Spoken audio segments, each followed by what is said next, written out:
There is already a rollover of over 32,000 into the Pick 6 pool at the Curragh on Sunday, and it's guaranteed for €50,000. And it's racecourse commentator Desi Scal's last day of calling races. What better day to do and win the Tote Pick 6?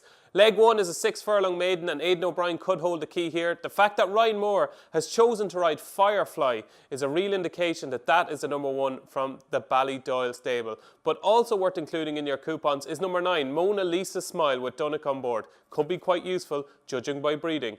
Moving on to leg 2, and it is the first nursery of the year over 6 furlongs, and the two that interest me here are number 1, Evasive Power from the Michael O'Callaghan stable, shown plenty of ability on its few starts to date and deservedly has top weight. But also number 5, Urban Light, who looks to have been led in lightly here off a mark of 74, and it's interesting that Johnny Murtagh has called for the visor in its first handicap.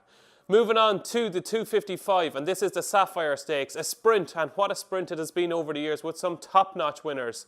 This time, I think the two to concentrate on are Mabs Cross, who finished 3rd in the King's Stand Stakes. That was a cracking run, a reproduction of that should see him right in the mix. And also Caspian Prince.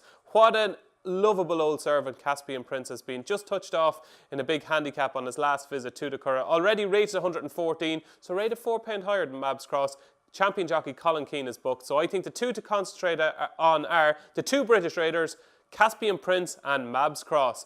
Moving on to the feature race of the day, it's the Group 2 Kilboy Estate Stakes, and once again, Ballydoyle hold the key here, as the two to concentrate on are Magical and September. Funnily enough, for me, the one I'd like most would be September. I know she's been off for a long time, but I always thought she would develop into a really good 3-year-old. Shamie Heffernan is on board, but he was on board for a lot of her starts last season. So perhaps we shouldn't read too much into the jockey bookings on this occasion. But you have to include Magical as well. She was a star last season. Ryan Moore takes the ride. She'll be favoured, and she's a must in all your coupons. Moving on to leg 5, that is at 4:05, and it is a fillies handicap. And I like the look of Bonafide here from the Dermot Wells stable, who's a very impressive winner and her only start to date at Gowran Park in a maiden. A mark of 85 may just underestimate her. I also like the lightly raced Terzetto from the Michael Halford stable. The 6th and final leg is at 4:40, and it's an interesting staying contest, and the one I like is Cliffs of Duneen from the Aidan O'Brien stable. It could be another big day for Ballydoyle at the Curragh on Sunday. Cliffs of Duneen was able to make a winning debut at Bellewstown, where it beat useful hurdler True Self.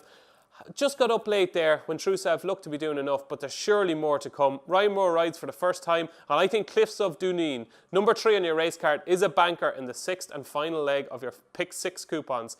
That is 32 units at €1 a unit, will cost you €32. Don't forget the Pick 6 is guaranteed for €50,000 at the Curragh on Sunday. You can do the bet at the track, at the Curragh, or online at www.thetote.com.